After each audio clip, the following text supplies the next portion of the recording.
A color-coded map of Greater London shows the percentage of an area's workday population that arrives by train. In general, the closer to the core, the higher the percentage. When the mode of travel is the Underground, the highest percentage shifts to Oxford Circus. Another map shows the percentage of the population that arrives in an area by foot. The percentages, illustrated by gradated color, are dramatically lower. When the map shows the percentage who arrive by bicycle, the usage remains low, especially far from the core. The color-coded map of Greater London now shows the percentage of an area's residential population that departs by train, which is universally low. Higher usage is evident when the mode of travel is the Underground network, especially in the outer areas to the west. More people depart by foot in the City of London proper than anywhere else in the region. Residential departure by bicycle is relatively low, though slightly higher in areas to the northeast. Commuter walking times. On a dark map of central London, Underground and rail stations are identified.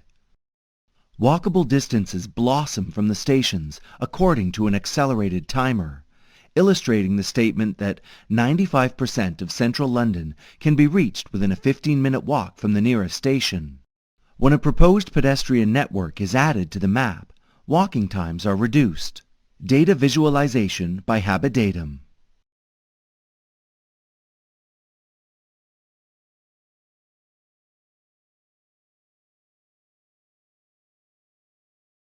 Why do we remember some things and not others?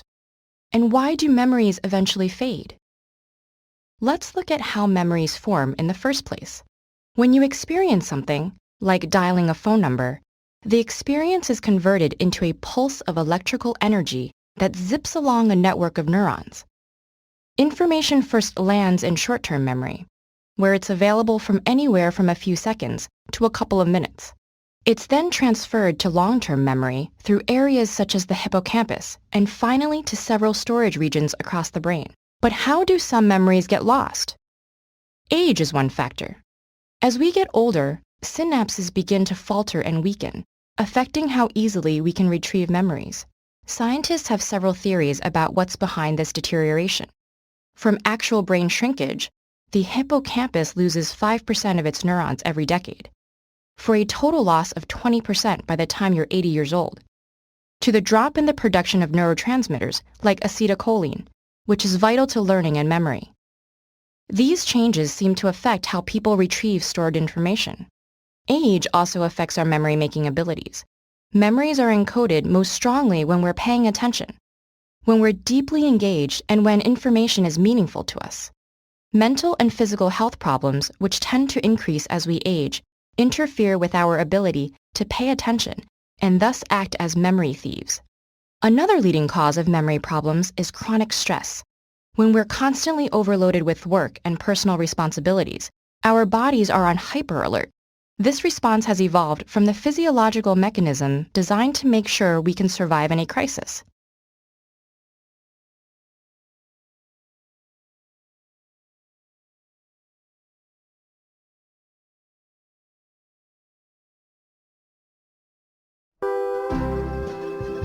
Dogs are animals which do not need a lot to make them happy. With the affection of their humans, a comfy place to sleep, exercise, food and water, they can have a fulfilling life. However, some dogs may still be unhappy, and we need to address certain specifics to provide them with proper nutrition is the basis for enjoying good health and one of the keys to happiness. Dogs love to eat, so we must offer them a food that covers all their nutritional needs and is appetizing at the same time. There are several options available when feeding our dogs, which we must assess on an individual basis.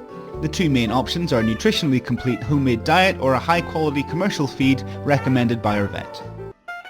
Understanding a dog's form of expression is essential to better communicate with our dogs and understand their daily needs. Learn about what their posture says about demeanour, signs of calmness, or the meaning of their vocalizations.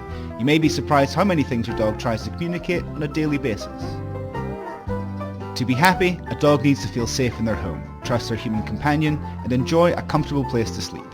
For us, rest is very important, and it is no less so for our dogs, so ensure they have comfort and security when they need it. Dogs are especially sociable and affectionate animals capable of creating a strong and lasting bond with their guardians. Therefore, if you give all your love to your dog, you will have at your side a faithful companion who will never abandon you. Put into practice all our advice and you will have the happiest dog in the world.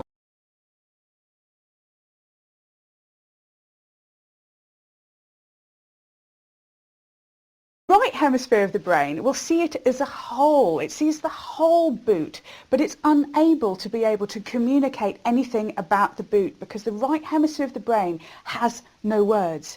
Now this is where your intuitive mind is actually most engaged in the right hemisphere of the brain.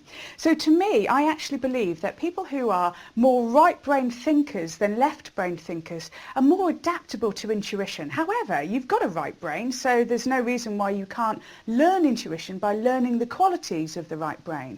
So for example, I believe, being dyslexic myself, that people are dyslexic actually have a bigger, or not bigger because then you kind of like look a little strange, you like have a bulbous head, but they actually have a more adapted right hemisphere of the brain for the lacking in the left.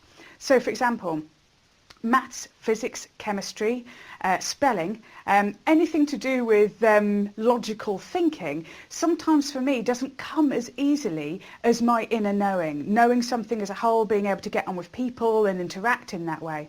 So